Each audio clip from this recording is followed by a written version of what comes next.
Welcome back to Time Weekly. I'm your host, Kimberly Cruz. This week we'll be highlighting some fresh entertainment and CSUF news. Let's get started.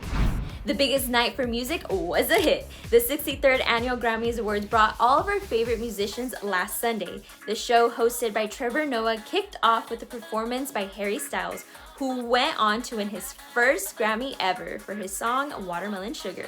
The Grammys were also a successful night for the women. Megan Thee Stallion took home the Grammys for Best New Artist, Best Rap Song, and Best Rap Performance for her song Savage, featuring Beyonce.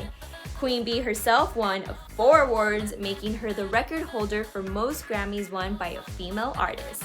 Taylor Swift became the first woman to win Album of the Year 3 times, while Billie Eilish took home Record of the Year. Way to go, ladies! Show them how it's done. The 2021 Oscar nominees are out. This year's Academy Awards will recognize films released during a year when theaters were closed and streaming services had the most views they've ever had. Thanks to Ms. Rona. Despite the pandemic, this is the most diverse acting slate ever, where 9 actors of color have been nominating, setting an Oscar record for diversity. Talk about justice being served. Some highlights include Steven Yeun becoming the first Asian American to be nominated for Best Actor, and Riz Ahmed as the first person of Pakistani descent ever nominated for an acting Oscar award. The 93rd Academy Awards are set to take place next month, so make sure to set your calendars and restock your popcorn.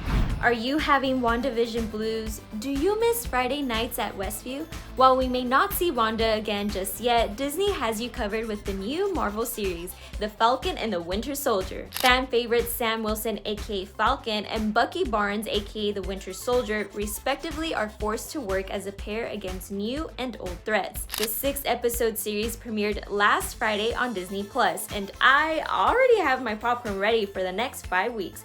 What do you think, Titans? Let us know in the comments below. The long-anticipated Justice League Snyder Cut finally dropped on HBO Max last week, and DC fans are going nuts. The 4-hour film, directed by Zack Snyder before Joss Whedon took over for personal reasons, was kicked off on a scener as a massive watch party with Snyder and garnered impressive reviews. Have you checked out the Snyder Cut? Let us know in the comments below. Hey Titans, are you looking for more ways you can get involved with social justice? Last week, CSUF presented Social Justice Week, where students attended events and workshops, learning how to get more involved in conversations about social change.